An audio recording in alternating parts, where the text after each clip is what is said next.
Cryptozoologist po ako. Ibig sabihin, nag-aaral ako ng mga nilalang na hindi pa kinikilala ng agham at hindi pa napatutunayan na totoo. Ang tawag sa mga nilalang na ito ay cryptids. Ang kapre ay isang halimbawa ng cryptid. Kaya naman noong may nakilala akong isang kaibigang Pinoy na nagkwento sa akin tungkol sa kapre, ay agad akong nag-book ng flight papunta sa Pilipinas. Sabi ng kaibigan ko ay may kakilala siyang naninirahan sa isang liblib na baryo na may malalim na kaalaman sa kapre. Nagpunta ako sa baryo na iyon para sa isang panayam na pwedeng makapagbigay sa akin ng breakthrough sa career ko. Nakilala ko yung kakilala ng kaibigan ko. Tawagin na lang natin siyang Berto. Sabi ni Berto ay may alam siyang kapre na naninirahan sa isang gubat na malapit sa baryo nila. Kung gusto ko raw ay pwede niyang ituro sa akin yung lugar kung saan naninirahan yung kapre. Nagduda ako sa sinabi ni Berto. Sa pagkakaalam ko kasi ay hindi basta-basta nagpapakita ang mga kapre. Pero dahil sa curiosity ko ay pumayag ako sa alok ni Berto. Pumasok kami sa gubat at naglakad ng ilang minuto. Habang naglalakad ay may pinakita sa akin si Berto. 3 amulet na nakasabit sa isang puno. Ayon kay Berto, yung mga amulet daw na yon ay pagmamay-ari ng kapre. Kapag daw kinuha ko ang mga amulet na yon ay magagalit sa akin ang kapre at aatakihin ako. Natawa ako sa sinabi niya. Sa tingin ko kasi ay pinagtitripan lang ako ni Berto. Parang hindi naman kasi kapanipaniwala na basta-basta na lang niyang ituturo sa akin yung mga pagmamay-ari ng kapre. Kung totoo man na pagmamay-ari ng kapre ang mga amulet na yon, ay hindi ko naman yun kukunin. Hindi ko kailangan ng mga amulet para patunayan na totoo ang kapre. Nagpatuloy kami sa paglalakad. Habang naglalakad ay may napansin ako na kakaiba kay Berto.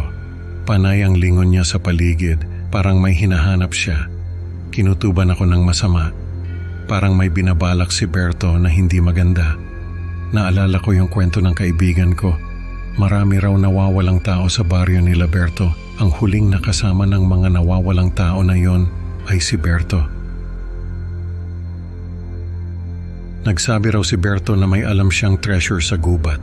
Pero nung bumalik si Berto ay wala na yung mga tao na kasama niya. Sabi ni Berto ay iniwanan daw siya ng mga kasama niya at hindi niya alam kung saan nagpunta ang mga ito. Dahil sa kwento na yon ay kinabahan ako. Ano kaya ang binabalak ni Berto? May kinalaman kaya ito sa mga nawawalang tao? Nasa gitna na kami ng gubat. Nang biglang huminto si Berto at tinuro ang isang malaking puno, doon daw nakatira ang kapre. Tapos ay sinigawan niya ako. Sabi niya, alam daw niya na kinuha ko yung mga amulet na nakasabit sa puno. Nagulat ako. Hindi ko alam kung ano ang pinagsasabi ni Berto. Hindi ko naman kinuha yung mga amulet na yon. Sinigawan niya ako at tinulak. Tumakbo ako palayo sa kanya. Nilingon ko siya at nakita ko na hinahabol niya ako. Tapos ay narinig ko na tinatawag niya ako. Sabi niya na kinuha ko yung mga amulet ng kapre at kailangan ko raw yung isauli para hindi ako atakihin ng kapre. Nagtaka ako sa sinabi niya. Bakit niya ako inaakusahan na kinuha ko yung mga amulet? Samantalang magkasama kami, imposibleng hindi niya makita kung kinuha ko man yung mga amulet. Doon ko naisip na baka may masamang binabalak si Berto. Baka gusto niyang gawing alibi yung mga amulet para kapag nawala ako ay may dahilan siya. Habang tumatakbo ay naamoy ko yung amoy ng nasusunog na goma. Tapos ay may narinig akong kaluskos. Nilingon ko yung pinanggagalingan ng kaluskos at nakita ko yung kapre. Malaki ito, kulay itim ang balat, nakakatakot ang itsura. Sa sobrang takot ko ay mas binilisan ko pa yung pagtakbo. Pero kahit anong bilis ng takbo ko ay ramdam ko na papalapit sa akin yung kapre. Naririnig ko yung kaluskos ng mga paa niya at naamoy ko yung amoy ng nasusunog na goma. Naisip ko na hindi ko matatakasan yung kapre. Kaya ang ginawa ko ay tumigil ako sa pagtakbo at hinarap siya. Naisip ko na kailangan kong gamitin yung talino ko para matalo yung kapre. Pumili ako ng 3 puno na malapit sa isa't isa. Tumakbo ako papunta sa unang puno at nagtago. Naramdaman ko na papalapit na yung kapre. Kaya tumakbo ako papunta sa pangalawang puno. Ganun ulit, naramdaman ko na papalapit ulit yung kapre, kaya tumakbo ako papunta sa pangatlong puno. Paulit-ulit kong ginawa yon, hanggang sa napansin ko na hindi napapalapit yung kapre. Nagtaka ako pero hindi ko na lang pinansin. Nagtago ako sa isa sa mga puno at sinilip yung kapre. Nakita ko na paikot-ikot lang ito at hindi niya alam kung saan niya ako hahanapin. Doon ko na-realize na hindi pala ako kayang mahanap ng kapre. Kaya pala, paikot-ikot lang ito. Naisip ko na baka yung mga amulet na nakasabit sa puno ang dahilan kung bakit hindi ako kayang mahanap ng kapre. Dahil doon ay nagkaroon ako ng lakas ng loob na tumakbo palabas ng gubat. Habang tumatakbo ako ay nagdarasal ako. Paulit-ulit ko lang ginagawa yung ginawa ko kanina. Kapag nararamdaman ko na papalapit yung kapre, ay tumatakbo ako papunta sa mga puno na malapit sa akin hanggang sa nakalabas ako ng gubat. Pagdating ko sa baryo ay nagkwento ako sa mga tao tungkol sa nangyari, pero hindi nila ako pinaniwalaan. Sabi nila ay baliw daw ako dahil hindi naman daw nagpapakita ang kapre sa mga tao. Natawa na lang ako. Kung alam lang nila ang nangyari sa akin. Hanggang ngayon ay hindi ko pa rin makalimutan yung nangyari sa akin. Paano kaya kung hindi ako nagkaroon ng ideya na magtago sa mga puno?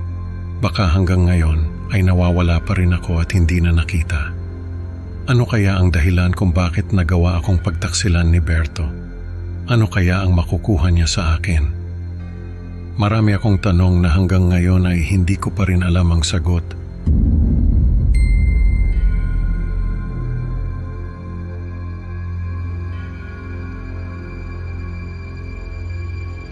Alam ko na hindi naman talaga nakakatakot ang undas.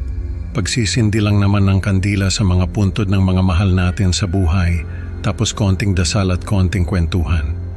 Pero sa amin may nakakatakot na kahulugan ng undas. Ang pangalan ko ay Ruel. Nangyari ito nung bata pa ako. Nakatira kami sa isang baryo na malayo sa kabihasnan, tahimik lang dun sa amin. Halos lahat ng tao ay magkakakilala at magkakamag-anak. Wala kaming kuryente noon, pero may generator yung barangay captain namin na pinapaandar ng ilang oras kada gabi.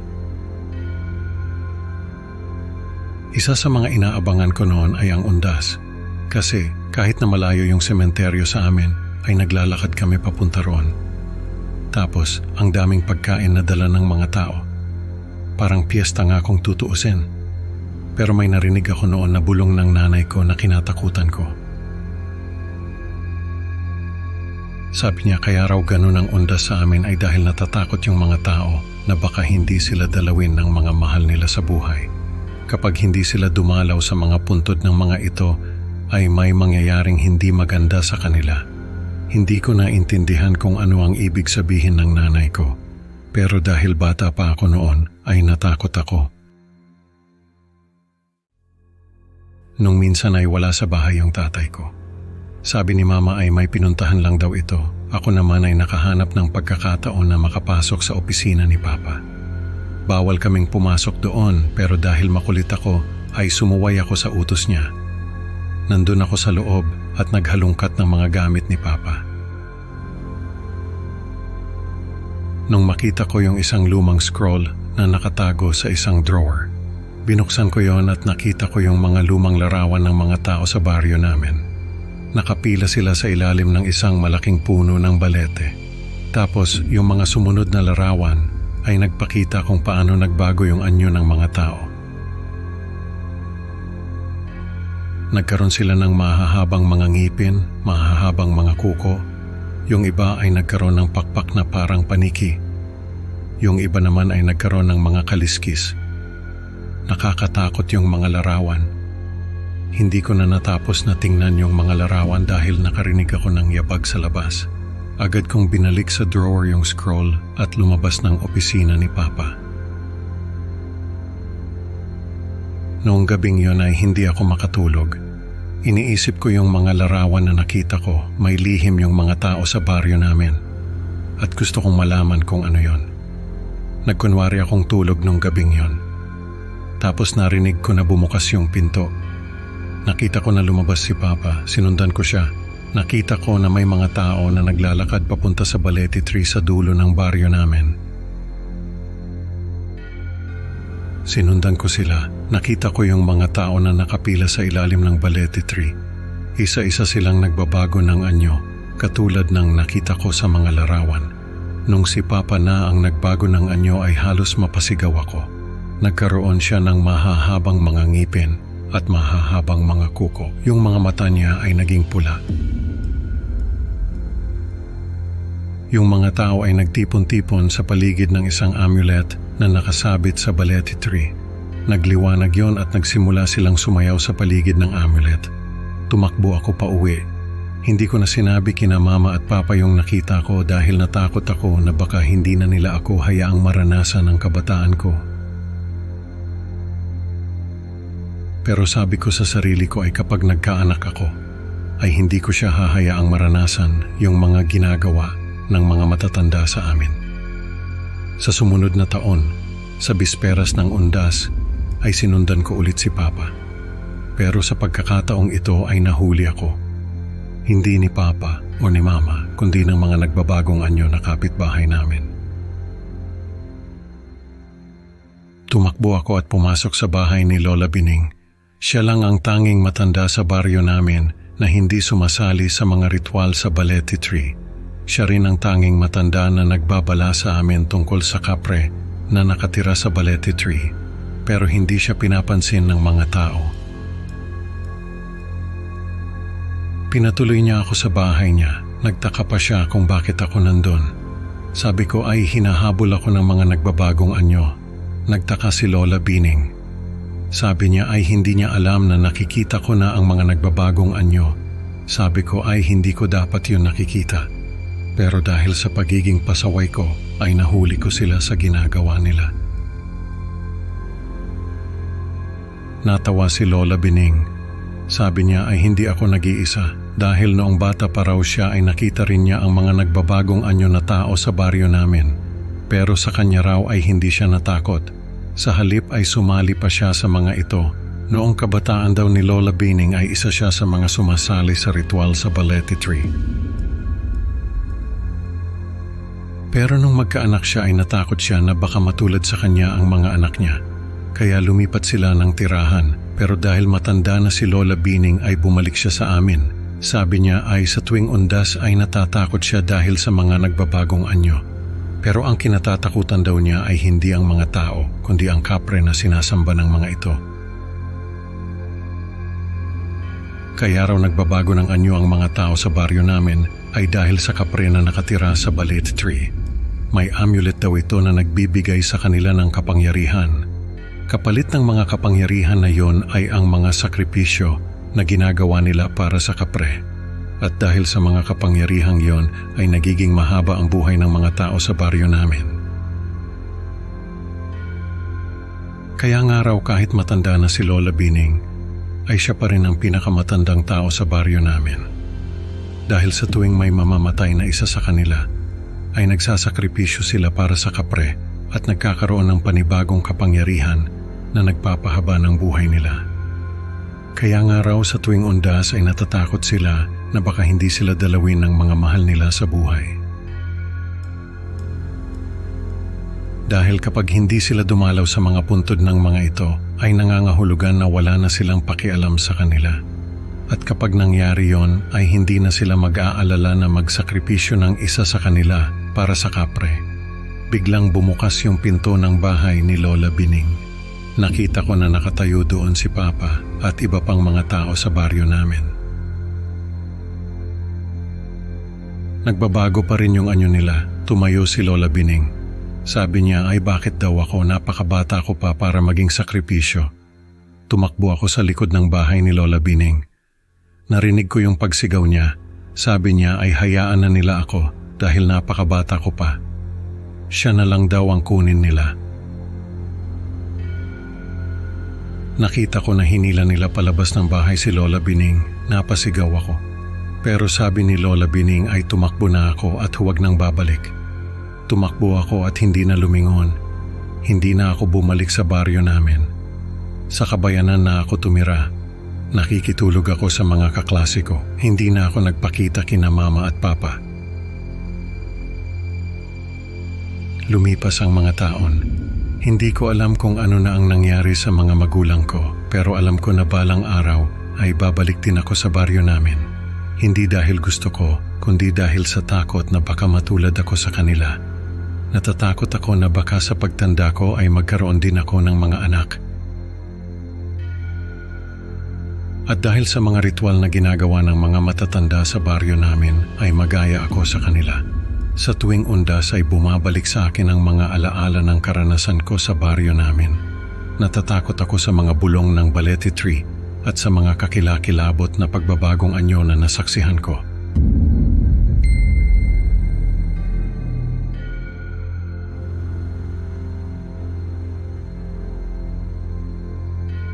Guro po ako sa isang elementary school sa probinsya. Hindi ko na lang babanggitin kung saang school at kung saang probinsya kasi baka may makakilala sa akin. Tawagin niyo na lang akong Teacher Lorna. Matagal na panahon na rin ang lumipas mula nang mangyari itong kwento ko. Pero hanggang ngayon ay hindi ko pa rin makalimutan ang mga pangyayari. Noong 2012 ay lumipat kami ng bahay ng pamangkin kong si Kiko. Nasa grade 2 pa lang siya noon. Ako ang nag-aalaga sa kanya dahil sa isang trahedya na nangyari sa pamilya namin. Ayoko nang ikwento kung ano yon. Basta ang alam ko lang ay kailangan naming lumayo. Kaya napadpad kami sa isang malayong barangay sa probinsya. Nangungupahan lang kami sa bahay na yon. Medyo luma na yung bahay pero okay pa naman. May isang bagay lang na talagang hindi ko gusto.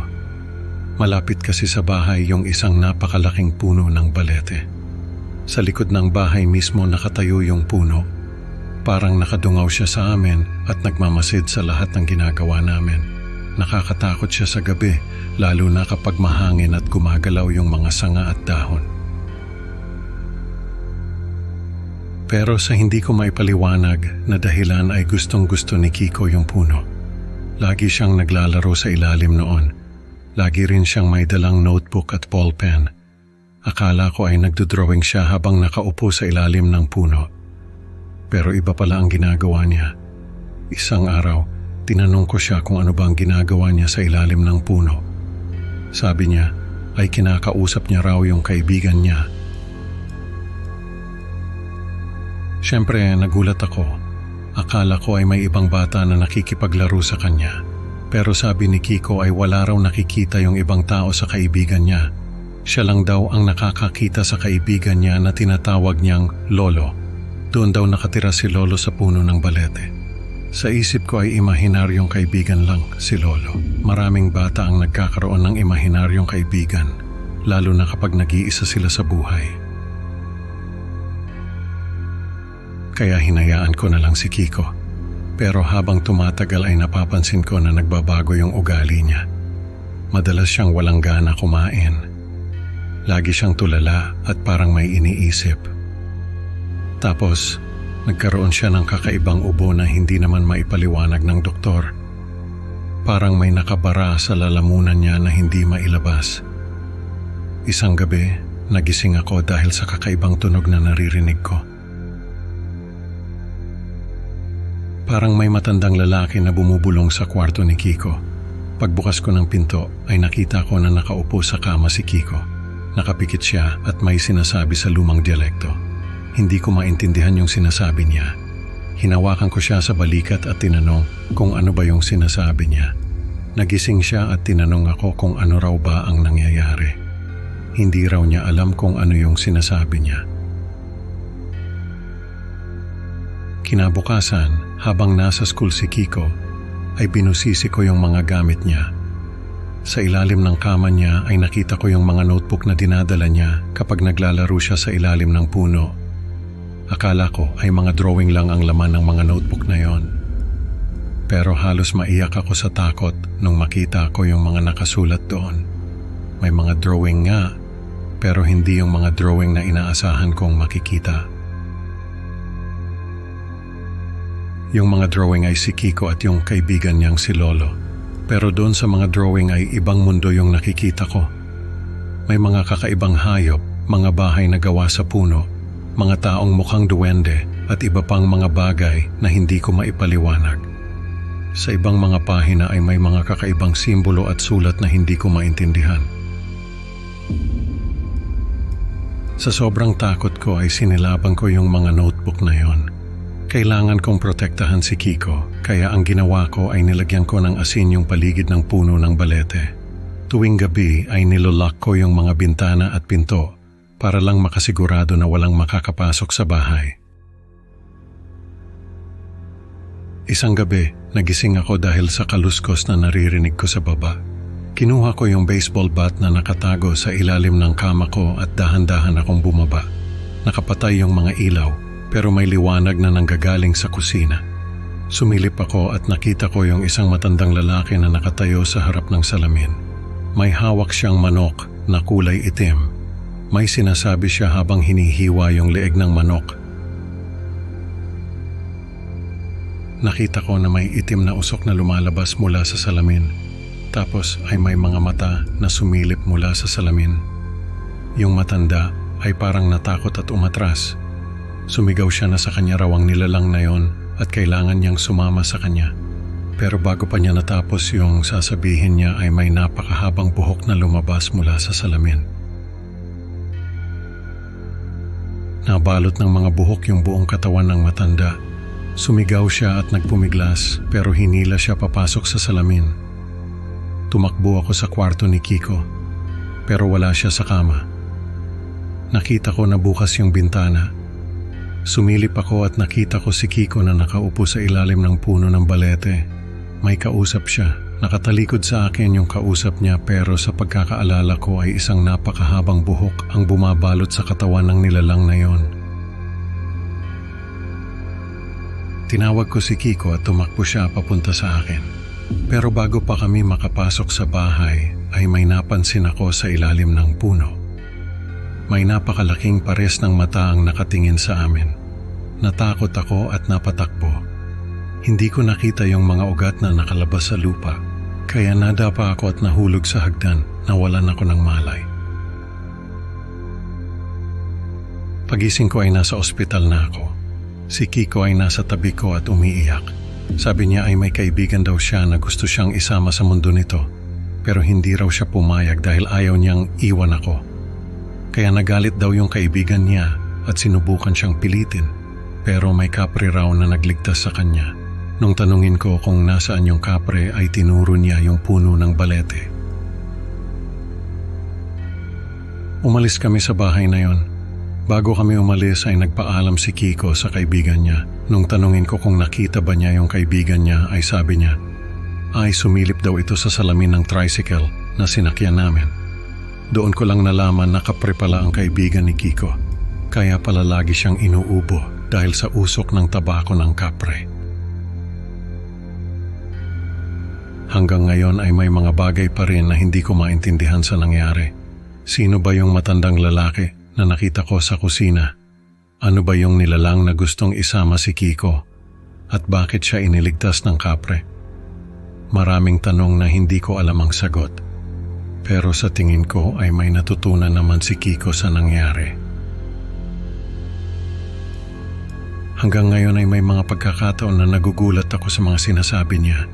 Parang may mga bagay siyang alam na hindi naman tinuturo sa school. Siguro ay nakuha niya yung mga yon sa kaibigan niyang kapre.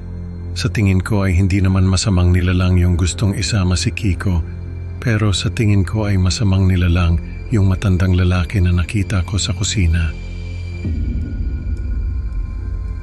Baka albularyo siya na gustong kunin ang kapangyarihan ng nilalang na gustong isama si Kiko, pero hindi niya inaasahan na may kapre na nagbabantay kay Kiko. Siguro ay hindi niya inaasahan na may kapre na nakatira sa isang puno ng balete. Kaya siya nagulat. Sa tingin ko ay hindi kapre yung kaibigan ni Kiko. Siguro ay isang diwata na nakatira sa isang puno ng balete. Sa pagkakaalam ko kasi ay sa puno ng acacia nakatira ang mga kapre. Pero hindi ako sigurado. Ang sigurado lang ako ay namatay yung albularyo sa kamay ng kapre.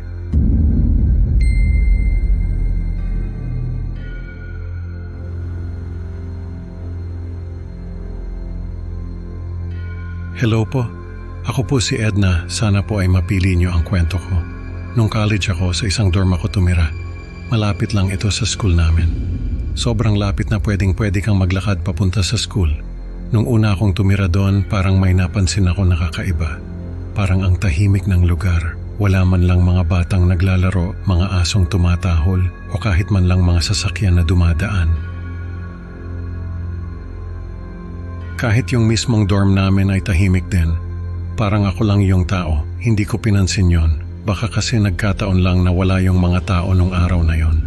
Pero habang tumatagal ako doon, ay napapansin ko na parang ako lang talaga yung tao sa buong dorm. Minsan ay lumalabas ako sa kwarto ko pero wala akong nakikitang ibang tao. Hindi ko alam kung bakit, pero natatakot ako na lumabas ng dorm at maglibot sa paligid. Parang may bumubulong sa akin na huwag akong lalabas. Isang araw ay hindi ko na napigilan yung sarili ko. Sabi ko, kahit saglit lang ay lalabas ako at titingnan yung paligid. Nung lumabas ako, ay nakita ko na may nakasabit na paalala doon sa pinto. Sabi ay, kapag lumabas daw ako ay kailangan kong bumalik agad. Kapag may nakita raw akong anino, ay huwag na huwag akong titingin sa likod. Nagtaka ako kung bakit may ganoong paalala. Pero hindi ko na lang pinansin. Naglakad ako palabas, tahimik yung buong lugar. Wala akong nakikita kahit isang tao. Nung nasa kalagitnaan na ako ng paglalakad, ay may napansin ako na anino sa likod ko. Naisip ko yung paalala doon sa pinto. Kaya hindi ako tumingin. Bumalik na lang ako sa dorm at hindi na lumingon pa. Ilang buwan ang lumipas at nakilala ko si Lani. Hindi ko alam kung saan siya galing pero bigla na lang siyang lumabas sa kwarto niya at kinamusta ako. Sabi niya ay matagal na raw siyang nakatira doon pero ngayon lang siya nagkaroon ng lakas ng loob na kumausap ng ibang tao. Nagkakwentuhan kami at nagkapalagayan ng loob. Isang beses ay niyaya niya ako na lumabas. Sabi niya ay maglibot daw kami sa paligid. Nung una ay ayaw ko pero dahil mapilit siya ay pumayag na rin ako. Habang naglalakad kami ay may naamoy ako nakakaiba. Amoy na bubulok na hayop. Sabi ko kay Lani ay naamoy niya rin ba yon? Sabi niya ay hindi raw. Nagtaka ako pero hindi ko na lang pinansin. Maya-maya ay nakarinig ako ng boses. Parang may tumatawag sa pangalan ko. Lumingon ako at nakita ko na si Lani ay nasa likod ko. Tinanong ko siya kung anong ginagawa niya sa likod ko pero hindi siya sumagot. Nung oras na yon ay natakot ako. Tumakbo ako pabalik sa dorm at iniwan ko si Lani. Pagdating ko sa dorm ay nakita ko si Lani na nakatayo sa may pinto. Tinanong niya ako kung bakit ako tumakbo. Sabi ko ay may nakita akong kamukha niya. Nagulat siya at sabi niya ay bumalik na raw ako sa loob ng kwarto ko. Nung mga sumunod na araw ay parang naging tahimik si Lani. Hindi ko alam kung bakit pero parang may bumabagabag sa kanya. Kinausap ko siya pero sabi niya ay wala raw yon. Isang beses ay niyaya niya ako na lumabas ulit. Sabi niya ay may papakita raw siya sa akin. Nung una ay ayaw ko pero dahil mapilit siya ay pumayag na rin ako. Habang naglalakad kami ay naamoy ko ulit yung amoy ng nabubulok na hayop. Sabi ko kay Lani pero hindi na naman daw niya naamoy. Maya-maya ay nakita ko na may nakatayo sa harap namin. Hindi ko alam kung tao ba yon o hayop, basta ang alam ko ay nakakatakot yung itsura niya. Nakatingin siya sa amin ni Lani. Nakita ko na si Lani ay nagsimulang tumakbo pabalik sa dorm. Kinaya ko siya at tumakbo rin ako. Nung malapit na kami sa dorm ay bigla siyang nadapa. Tumingin ako sa kanya at nakita ko na may mga kamay na humihila sa kanya. Sumigaw ako at tumakbo pa rin. Pagdating ko sa dorm ay hinintay ko si Lani, pero hindi na siya nakabalik. Nung mga sumunod na araw ay hindi na ako lumabas ng dorm. Takot na takot ako. Hindi ko alam kung ano ba yung nakita namin ni Lani. Hindi ko rin alam kung ano ang nangyari sa kanya. Basta ako ay pinilit ko na hindi na lumabas ng dorm. Kahit na wala na si Lani ay parang naririnig ko pa rin yung boses niya na tumatawag sa akin. Pero hindi ko siya pinapansin. Alam ko na hindi siya yon. Ilang buwan ang lumipas at nagkaroon ako ng pagkakataon na makalabas doon. Sabi ko sa sarili ko ay hindi na ako babalik pa sa dorm na yon.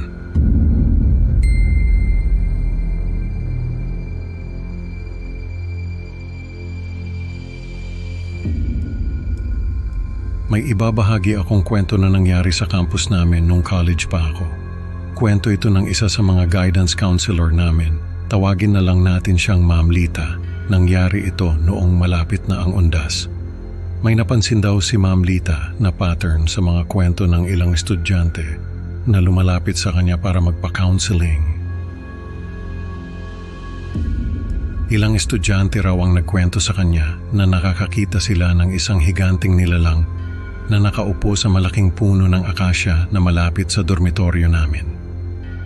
Kapag daw nalulungkot o nagagalit ang mga estudyanteng ito, ay nagpapakita sa kanila ang nilalang na ito. Parang anino lang daw ito na may mga pulang mata at may malaking sigarilyo sa bibig.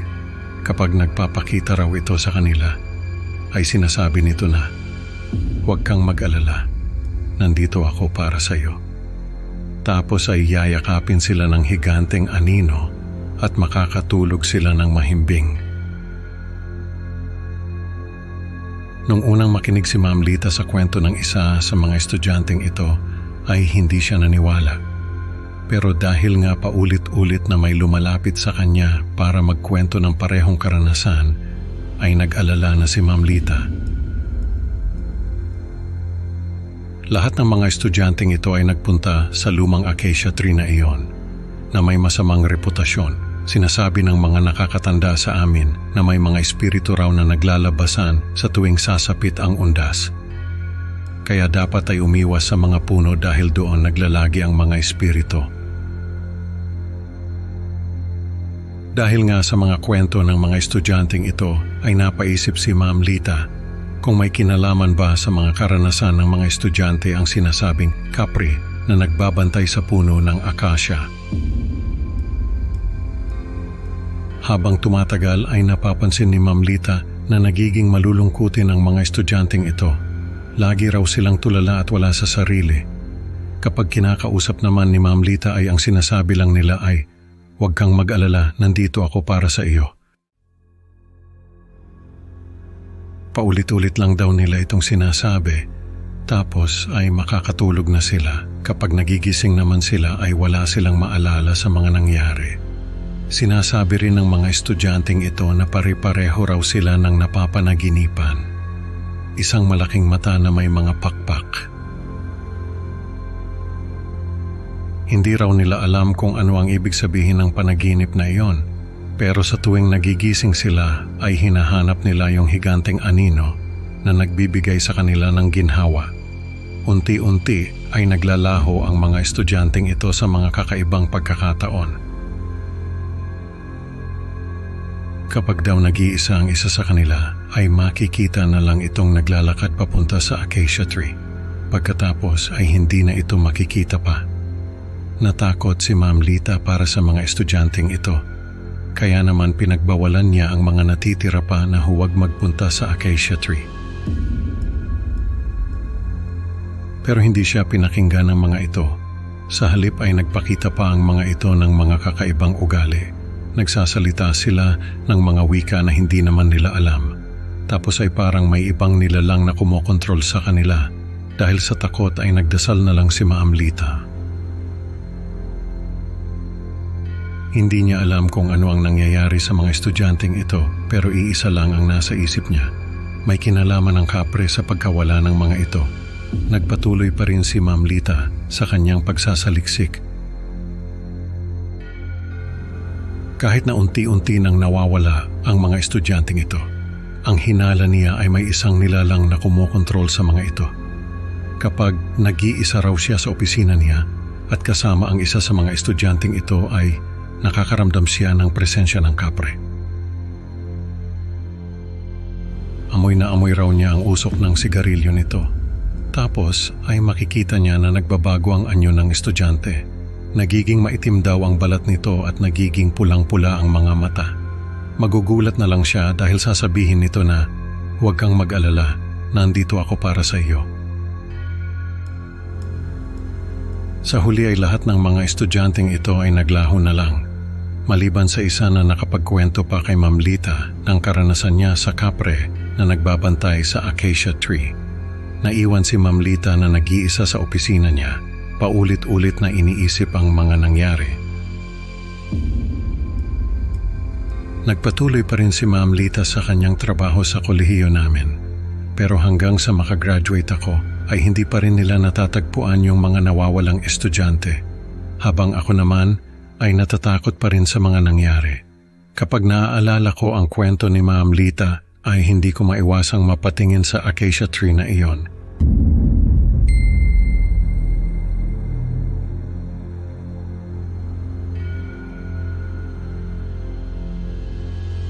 Magandang araw po sa inyong lahat. Ako po si Tonyo Tubong Leyte. May karanasan po ako na gusto kong ibahagi sa inyo. Sana po ay makinig kayo. Nangyari ito noong 2017 noong umuwi ako sa probinsya namin. Doon ako sa lumang bahay namin tumuloy. May kalayuan yung lugar namin sa bayan. Kaya hindi gaanong nakakarating doon ang mga modernong bagay.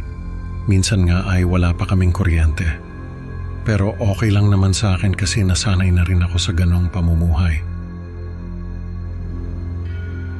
Isa pa sa mga dahilan kung bakit hindi gaanong umuunlad yung lugar namin ay dahil sa mga alamat at kababalaghan na pinaniniwalaan ng mga tao. Isa na doon yung balete na nasa likod ng bahay namin. Sabi ng mga matatanda, may kapre raw na nakatira doon. Kaya bawal daw mag-ingay sa paligid ng balete. Isang gabi, nasa kwarto ako noon at nagbabasa ng libro. Nang bigla kong marinig yung tunog ng isang music box, hindi ko alam kung saan nanggagaling yung tunog. Pero natatakot ako kasi naaalala ko yung music box ng lola ko noon. Yun yung pinatutugtog niya sa tuwing hindi ako makatulog. Nakakaantok kasi yung tugtog noon. Sabi ni Lola, regalo raw sa kanya yon ng kapre na nakatira sa balete. Isa yon sa mga kwento ni Lola na hindi ko pinapaniwalaan. Pero dahil sa narinig ko, ay naalala ko yung music box na yon. Matagal na rin akong hindi nakakauwi sa amin. Kaya naisip ko na baka may bago na naman silang kwento tungkol sa kapre. Pagkatapos ng gabing yon, ay napansin ko na may mga kakaibang nangyayari sa paligid. Kapag nasa banyo ako at naghuhugas ng kamay, ay may nakikita akong anino sa salamin. Akala ko nga ay may ibang tao sa bahay, pero ako lang naman ang nakatira doon. Kapag natutulog ako, ay naririnig ko pa rin yung music box. Hindi ko na lang pinapansin kasi baka imahinasyon ko lang yon. Pero habang tumatagal ay mas lalo lang akong kinukulit ng music box. Kaya nagdesisyon ako na hanapin kung saan nanggagaling yung tunog. Pumunta ako sa kwarto ng mga magulang ko. Doon ko sinimula ng paghahanap. Isa-isang binuksan ko yung mga drawer. Hanggang sa makuha ko yung isang lumang diary. Diary yun ni Lola. Hindi ko alam kung bakit nasa kwarto pa yon ng mga magulang ko. Binuksan ko yung diary at nagsimulang magbasa. Akala ko ay diary lang yon ng isang normal na tao. Pero nagulat ako sa mga nakasulat doon. Puro tungkol sa kapre na nakatira sa balete ang laman ng diary. Totoo pala talaga yung sinasabi ni Lola noon. Nakausap niya yung kapre at naging magkaibigan sila. Ayon sa diary, may binigay daw na buto yung kapre kay Lola. Kapag daw ay pinasok yung buto sa katawan ng isang kapre, ay mamamatay ito. Nakakatawa yung kwento ni Lola, pero dahil sa mga nararanasan ko ay pinaniwalaan ko na lang. Habang binabasa ko yung diary, ay may nahulog na papel mula doon. Pinulot ko yon at nakita ko yung drawing na ginawa ko nung bata pa ako. Drawing yon ng kapre na nakatago sa likod ng balete. Family reunion namin noon, maraming tao sa bahay. Nagiinuman yung mga pinsan ko sa may likod, malapit sa balete. Tapos yung mga tito at tita ko naman ay nagkukwentuhan sa sala. Kami naman ng mga pinsan kong bata pa noon ay nasa kwarto at naglalaro. Biglang may sumigaw mula sa sala, nagpuntahan doon yung mga tao. Paglabas namin ng kwarto ay nakita namin yung tito ko na nakatayo sa gitna ng sala. Tapos yung mga tita ko naman ay naglalapitan sa kanya. Nagtataka kami noon kung anong nangyari kay tito. Tapos bigla siyang sumigaw. Sabi niya, may nakikita raw siyang malaking tao na nasa labas ng bintana. Nagtawanan yung mga tito ko kasi lasing na raw si tito. Kaya kung ano-ano na ang sinasabi. Pero si tito ay hindi tumigil sa pagsigaw. Tapos tinuturo niya yung bintana. Sabi niya, papasok na raw yung kapre at kakainin siya. Nagtawanan ulit yung mga tito ko. Tapos sabi nila, wag daw matakot si tito kasi maliit lang naman siya. Hindi niya kayang kainin yung kapre. Pero si tito ay hindi pa rin tumigil sa pagsigaw. Tapos bigla siyang tumakbo palabas. Doon na nagkagulo yung mga tao, hinabol nila si tito. Pero hindi na nila ito nakita pa. Sabi ng mga tito ko, hindi naman daw lasing si tito. Hindi nga raw ito uminom ng alak. Kaya nagtataka sila kung bakit ganoon yung inasal niya. Ilang araw din ang lumipas bago natagpuan si tito. Nakita siya sa isang bukirin na napakalayo sa lugar namin. Halos butot balat na lang siya. Sabi ng mga doktor ay maayos naman ang kalagayan ni tito, pero hindi na siya nagsalita pa. Hindi na rin siya nakakakilala ng mga tao. Para siyang isang taong grasa na walang pakialam sa paligid niya. Bago pa man matapos ang taon ay namatay din si tito. Dahil sa nangyari sa kanya ay natakot yung mga kamag-anak namin na pumunta sa bahay. Ang sabi nila, nakita raw ni tito yung kapre na nakatira sa balete. Pero ang alam ko ay hindi naman talaga nakikita ng mga tao yung kapre. Tanging si Lola lang ang nakakakita doon. Dahil sa kwento ng mga tita ko, ay naisip ko na baka may nagawa si tito na ikinagalit ng kapre. Kaya nagpakita ito sa kanya at tinakot siya. Mula noon ay nagsimula na rin ang mga nakakatakot na karanasan namin sa bahay. Nagsimula yon sa mga tunog na naririnig namin sa gabi. Tapos yung mga anino na nakikita namin sa salamin. Nakakatakot din yung music box na naririnig ko sa gabi. Pero sa lahat ng karanasan ko, ay yung mismong nakita ko yung kapre sa ilalim ng balete ang pinaka nakakatakot. Nasa kwarto ako noon at natutulog. Bigla akong nagising kasi narinig ko na naman yung music box. Nagalit ako, kaya lumabas ako ng bahay. Sabi ko, tama na ang pananakot sa akin. Lumabas ako ng bahay at nakita ko yung kapre na nakatayo sa ilalim ng balete. Sobrang taas niya, halos umabot na siya sa bubong ng bahay namin. Nanginginig yung mga tuhod ko sa takot. Pero nagawa ko pa ring magsalita. Sabi ko, tama na ang pananakot sa akin. Ano ba ang kailangan mo? Pero hindi sumagot yung kapre. Nakatingin lang siya sa akin. Tapos bigla siyang naglakad papalapit sa akin. Tumakbo ako papasok ng bahay, pero hinabol niya ako. Napasigaw ako, pero wala naman makakarinig sa akin kasi ako lang ang nakatira doon. Nakapasok ako ng bahay, pero naramdaman ko na kinuha niya ako. Napapikit ako at naisip ko na katapusan ko na, pero naalala ko yung buto na binigay niya kay Lola. Nasa bulsa ko yon, kaya kinuha ko at pinasok sa kamay niya. Napasigaw yung kapre, tapos nakita ko na naglaho siya, nakahinga ako ng maluwag. Pero bigla akong nakarinig ng iyak. Yung music box ay tumutugtog pa rin. Hanggang ngayon ay ako pa rin ang nakatira sa bahay namin. Wala na yung kapre sa balete. Pero wala na rin yung mga kamag-anak namin na pumupunta sa bahay.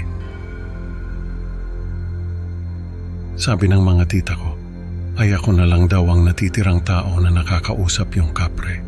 Dahil sa napatay ko ito, ay nagalit yung mga kamag-anak niya at hindi na ako tinantanan.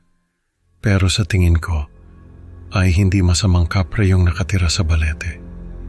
Si Lola nga ay naging kaibigan niya pa. Kaso dahil sa mga kamag-anak kong hindi naniniwala sa mga kwento ni Lola, ay nagalit yung kapre at tinakot sila. Yun nga lang ay masyado itong naging bayolente, kaya nagawa ko siyang patayin. Sa ngayon ay ako na lang ang nakatirang tao dito sa bahay namin.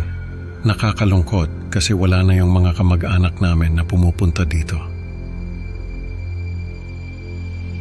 Pero sa tingin ko ay mas mabuti na rin yun.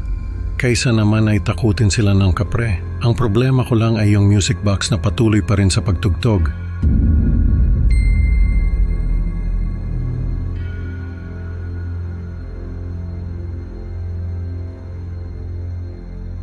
Ang pangalan ko po ay Jomar. Sana po ay mapili niyo ang kwento ko.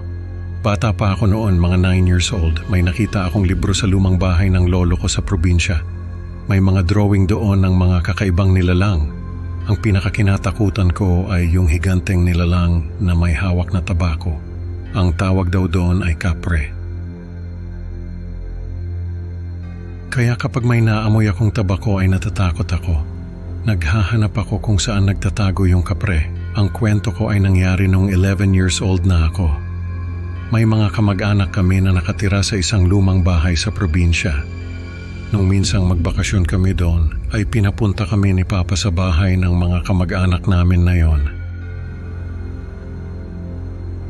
Sabi ni Papa ay may pupuntahan lang sila ni Mama. Kami na lang daw ng kapatid kong si Jim ang maghintay sa kanila. Naglaro kami ni Jim ng taguan. Ako yung taya, kaya siya yung nagtago. Hinanap ko siya sa buong bahay, pero wala talaga siya doon. Kaya lumabas ako. Nasa likod ng kamalig yung kapatid ko. Nakita ko siya na nagtatago sa mga kahon. Tatawagin ko na sana siya, pero may nakita ako. May pumasok na malaking anino sa kamalig. Hindi ko alam kung tao ba yon o hayop, pero pumasok ako sa kamalig. Nakita ko yung anino na nagbukas ng isang pinto sa sahig. Nagtaka ako kasi wala naman akong nakitang pinto doon. Nagtago ako sa mga kahon habang pinagmamasdan yung anino na bumaba sa hagdan. Sabi ko sa sarili ko, ano kayang ginagawa ng mga kamag-anak namin sa likod ng pinto na yon? Nung sumunod na araw ay narinig ko yung mga kamag-anak namin na pinag-uusapan yung ani. Sabi nila ay malapit na raw ang ani. Hindi ko alam kung anong ani ang tinutukoy nila kasi wala naman silang palayan o taniman ng gulay. Naalala ko yung nakita kong pinto. Sabi ko sa sarili ko, baka may kinalaman sa ani na yun yung pinto. Kaya nung sumunod na gabi ay sinubukan kong sundan yung mga kamag-anak namin. May nakita akong ilaw ng lampara na naglalakad papunta sa kamalig. Sinundan ko yon. Nakita ko yung mga kamag-anak namin na nakasuot ng maskara na gawa sa kahoy. Nagulat ako kasi hindi ko alam kung ano ang ginagawa nila. Pumasok sila sa pinto at sumunod ako. Nagtago ako sa gilid ng hagdan. Nakita ko sila na nakaluhod sa harap ng isang altar at nagdarasal sa isang wika na hindi ko maintindihan. Nung matapos sila ay isa-isa silang naghubad ng balat. Naghubad sila ng balat at naging mga halimaw. Halos mapasigaw ako sa takot. Nung mga oras na yon ay naalala ko yung drawing sa libro na nakita ko noon. Ganun na ganun yung itsura ng mga kamag-anak namin. Nagtakbuhan sila palabas ng kamalig. Ako naman ay tumakbo pabalik sa bahay namin. Nanginginig ako sa takot. Pakiramdam ko ay may sumusunod sa akin. Pagdating ko sa bahay ay nagkulong ako sa kwarto. Hindi ko alam kung anong gagawin ko. Hindi ako makatulog. Paulit-ulit na pumapasok sa isip ko yung mga nakita ko. Kinabukasan ay hindi ako lumabas ng kwarto. Sabi ni Mama ay may sakit daw ako. Hindi ko sinabi sa kanila yung nakita ko. Hindi ko alam kung maniniwala ba sila sa akin. Lumipas yung mga araw. Unti-unti akong lumabas ng kwarto. Pero yung takot ko ay nandun pa rin. Tuwing gabi ay hindi ako makatulog kasi pakiramdam ko ay may mga matang nakatingin sa akin. Lagi rin akong nananaginip na hinahabol ako ng mga halimaw. Sabi ko sa sarili ko ay hindi ako pwedeng magpatalo sa takot ko. Kaya kahit na natatakot ako ay pinilit ko pa rin na magpatuloy sa buhay. Pero hanggang ngayon ay naaalala ko pa rin yung mga nakita ko.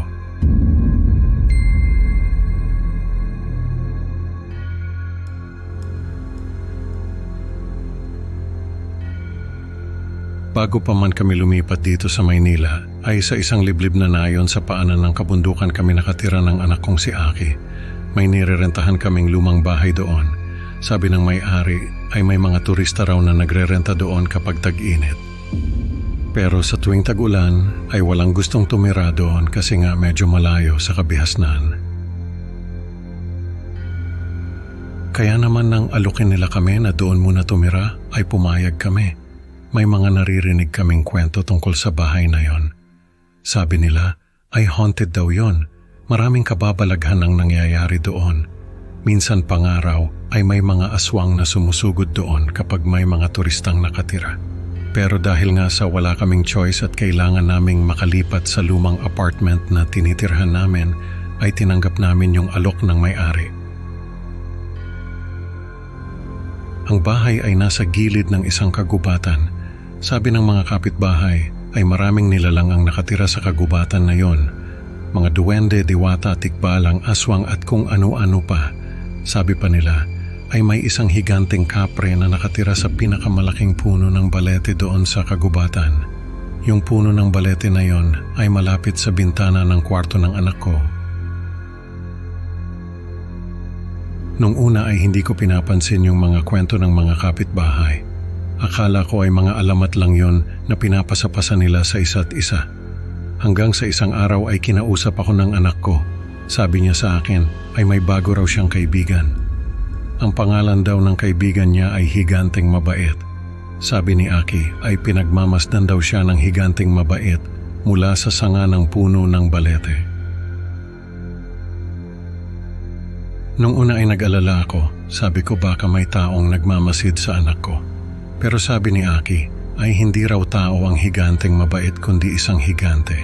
Natawa ako nung sabihin yon ni Aki. Akala ko ay nagbibiro lang siya. Pero sabi niya ay totoo raw yon. Sabi ko sa sarili ko ay hayaan ko na lang si Aki na makipaglaro sa kanyang imahinasyon. Bata pa naman siya at normal lang na magkaroon ng mga imaginary friends. Pero may mga nangyari na nagpatayo ng balahibo ko. Isang araw ay nakita ko si Aki na naglalagay ng isang maliit na upuan sa hapagkainan. Sabi ko, bakit daw may upuan doon? Sabi ni Aki ay para daw yun sa higanteng mabait. Gusto raw niyang kumain kasama namin. Sabi ko ay hindi pwede dahil hindi naman totoong tao ang higanteng mabait. Pero nagmatigas si Aki at nagalit pa sa akin, kaya hinayaan ko na lang siya. Sa mga sumunod na araw ay napansin ko na parang interesado si Aki sa kagubatan. Lagi niyang tinatanong sa akin kung pwede ba siyang pumasok doon. Lagi kong sinasabi na hindi pwede dahil delikado. Lagi rin siyang naglalagay ng upuan para sa higanteng mabait sa hapagkainan. Doon na ako kinutuban. Sabi ko sa sarili ko, ay may mali na sa nangyayari. Isang gabi ay nagising si Aki na umiiyak. Sabi niya ay nanaginip daw siya na may malamig na kamay na humahaplos sa kanya. Tinanong ko siya kung sino ang may-ari ng kamay. Sabi niya ay yung higanteng mabait daw. Sabi ko, akala ko ba mabait yun? Sabi ni Aki ay mabait naman daw talaga. Pero sa panaginip niya raw ay binubulungan siya nito na gusto siyang makalaro magpakailanman. Sabi ko kay Aki na wag na niyang kakausapin ang higanteng mabait. Pero sabi niya ay hindi naman daw niya kinakausap yon. Lagi lang daw siyang pinagmamasdan mula sa sanga ng balete. Doon na natakot si Aki at nagsabi na ayaw na niyang lumapit sa kagubatan. Sabi niya ay galit daw sa kanya ang higanteng mabait at gusto raw siyang kunin. Doon na ako nagdesisyon na ipako yung bintana ng kwarto ni Aki. Sabi ko sa sarili ko, ay kailangan kong putulin ang koneksyon ng anak ko sa higanteng mabait na yon. Hindi ko man alam kung ano yon, ay nararamdaman ko na hindi yon mabuti para kay Aki. Isang gabi ay nagising ako dahil sa naririnig kong mga kaluskos. Paglabas ko ng kwarto ay nakita ko si Aki na naglalakad papunta sa kagubatan. Nakapikit siya at parang may hinihila sa kanya. Takot na takot ako noon. Tinakbo ko siya at niyakap ng mahigpit. Pagkatapos noon ay tumakbo kami papasok ng bahay. Kinabukasan ay tinawag ko si Tatang Nestor. Siya yung pinakamatandang lalaki sa nayon. Sabi nila ay si Tatang Nestor ang may pinakamaraming alam na kwento tungkol sa nayon. Siya rin ang may pinakamalakas na pananampalataya sa Diyos. Kaya sabi ko sa sarili ko ay siya lang ang makakatulong sa amin. Pumayag naman si Tatang Nestor na magbantay sa amin sa gabi. Sabi niya ay matagal na niyang gustong makita ang higanteng mabait na yon. Sa gabi ng pagbabantay namin ay doon ko nakita ang tunay na anyo ng higanteng mabait. Isa nga itong kapre na nakatira sa balete. Pinagmamasdan nito si Aki at gustong angkinin ng anak ko. Pero si Tatang Nestor ay hindi nagpatinag. Lumabas siya ng bahay at hinarap yung kapre. May kasama si Tatang Nestor na isang multo ng dating taga-nayon na naangkin din ng kapre. Sabi ni Tatang ay matagal na raw gustong makawala ng multo sa kapre. Pero hindi niya magawa dahil sa takot. Pero dahil kay Tatang Nestor ay nagkaroon ng lakas ng loob yung multo para labanan ng kapre. Binugbog ng husto ni Tatang Nestor yung kapre. Pero sa huli ay nahulog din siya sa bitag ng kapre at nawala. Isa na naman daw kaluluwa ang nawala sa mapang-akit na pamana ng kapre. Natakot ako sa nangyari at nagdesisyon na umalis na lang sa nayon na yon. Ayokong maulit pa yung nangyari kay Aki. Baka sa susunod ay tuluyan na siyang maagaw sa akin ng kapre. Sa ngayon ay dito na kami nakatira sa Maynila. Pero may daladala pa rin si Aki na alaala ng aming pananatili doon sa nayon. Isang piraso ng balat ng puno na nakuha niya sa kagubatan. Sabi niya sa akin ay talisman daw yon na magpoprotekta sa kanya laban sa mga masasamang nilalang.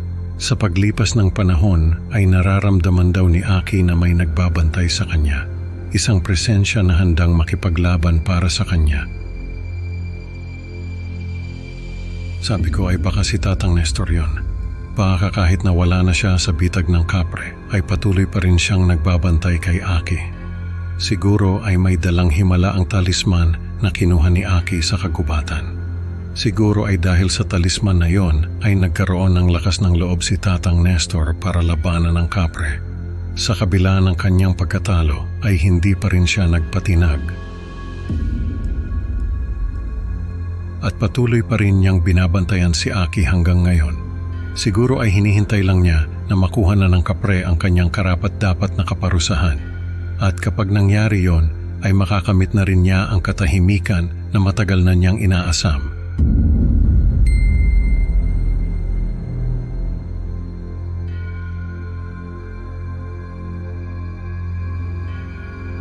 Bilang isang antropologo na nag-aaral ng mga tradisyonal na paniniwala, napakarami ko ng karanasan sa mga probinsya na may kinalaman sa mga nilalang na pinaniniwalaan sa mga lugar na yon. Isa sa mga karanasan na hindi ko makakalimutan ay yung nangyari sa akin sa isang probinsya sa Mindanao. Tuwing undas ay naaalala ko yung karanasan na yon dahil tuwing undas din yon nangyari. Nangyari yon nung nagsisimula pa lang ako sa trabaho ko. Nabalitaan ko nakakaiba raw yung mga ritual na ginagawa ng mga tao sa probinsya na yon tuwing undas. Kaya naman nagpaalam ako sa mga barangay official na kung pwede ay makiisa ako sa mga ritual nila. Pumayag naman sila, kaya nung November 1 ay sinamahan ako ng isang pamilya sa pagpunta sa sementeryo. Gabi ginagawa yung mga ritual nila. Sabi nila, mas malaki raw yung tsansa na makausap yung mga kaluluwa ng mga namatay kapag gabi na. Nung mga bandang 10:00 ng gabi ay biglang umihip yung malakas na hangin. Nagbagsakan yung mga kandila at nagliparan yung mga alikabok. Nagkagulo yung mga tao. May mga sumigaw na umuwi na raw dahil baka may bagyo. Pagmulat ng mga mata ko ay nasa bahay kubo na ako na tinutuluyan ko. Hindi ko alam kung paano ako nakauwi. Nagtaka ako dahil may makapal na usok sa paligid. Nagtaka rin ako dahil parang 12:00 ng tanghali pero 10:00 pa lang ng gabi nung huli kong tignan yung orasan. Lumabas ako ng bahay at nakita ko na halos hindi na ako makakita dahil sa kapal ng usok. May nakita akong matandang lalaki na nakatayo sa gitna ng kalsada. Siya lang yung tao na nakita ko. Nilapitan ko siya at tinanong kung ano ba yung nangyayari. Sabi niya, may nagambala raw sa kapre na nagbabantay sa malaking balete na malapit sa sementeryo. Kaya nagtatampo ito at naglalaro. Sabi ko sa kanya ay kailangan kong bumalik sa sementeryo at makiusap sa mga tao na isama ako sa bahay nila. Pero sabi ng matanda ay hindi ko raw magagawa yon dahil kahit siya ay hindi niya alam kung saan yung sementeryo. Sabi ko ay samahan niya ako at baka sakaling makuha namin yung tamang daan. Pumayag naman siya. Habang naglalakad kami ay napansin ko na yung mga puno sa paligid ay parang sumasayaw. Gumagalaw yung mga sanga nila kahit na wala namang hangin. Sabi ko sa matanda ay tingnan niya yung mga puno, pero sabi niya ay wala naman daw kakaiba sa mga puno. Nagpatuloy kami sa paglalakad. Nung mapagod ako ay tumigil muna kami. May nakita akong malaking bato na umuusok. Nilapitan ko yon at tinignan ng maigi. Doon ko lang napansin na hindi pala bato yon, kundi isang malaking tabako na nakasindi. Nagtaka ako kung sino ang may-ari ng tabako na yon. Bigla akong nakarinig ng halakhak. Paglingon ko sa paligid ay nakita ko yung kapre na nakaupo sa itaas ng puno. Siya yung may-ari ng tabako. Nagtakbuhan kami ng matanda. Habang tumatakbo ay napansin ko na hindi na kami nakakalayo sa kapre. Parang paikot-ikot lang kami sa iisang lugar. Sinabi ko yun sa matanda at sabi niya ay hindi niya rin alam kung bakit. Sabi ko ay kailangan naming makahanap ng ibang tao para matulungan kami. Pero sabi niya ay wala raw ibang tao sa lugar na yon kundi kami lang. Doon ako kinabahan ng todo dahil paano naman niya nalaman na kami lang ang tao doon. Hindi ko na siya kinausap at nagpatuloy lang ako sa pagtakbo. Nung mapagod ako ay tumigil ako at umupo sa gilid ng kalsada. Doon ko lang napansin na wala na yung matanda. Hindi ko alam kung saan siya nagpunta. Pero mas inisip ko yung kapre na nakita ko. Alam ko na nilalaro lang ako ng kapre at hindi ko alam kung paano ako makakawala. Nung mga oras na yon ay hindi ko na alam kung umaga ba o gabi dahil parang nawalan na ako ng konsepto ng oras. Nung mapagod ako sa paglalakad ay humiga ako sa gilid ng kalsada at nakatulog. Nagising ako dahil may tumatawag sa pangalan ko. Pagmulat ng mata ko ay nakita ko yung mga kabarangay na naghahanap sa mga nawawala tuwing undas. Sabi nila ay ako na lang daw ang hindi nila natatagpuan. Pero sabi ko ay kasama ko yung matandang lalaki. Nagtinginan sila sa isa't isa at sabi nila ay mag-isa lang daw ako at nakikipag-usap sa hangin. Doon ko lang nalaman na ilusyon lang yung matanda na kasama ko. Tinala nila ako sa bahay ng isang pamilya at binigyan ng mainit na sabaw. Sa ngayon ay tuwing undas bumabalik sa alaala ko yung karanasan ko sa probinsya na yon. Bilang babala na hindi biro ang mga nilalang na itinatago ng mga alamat.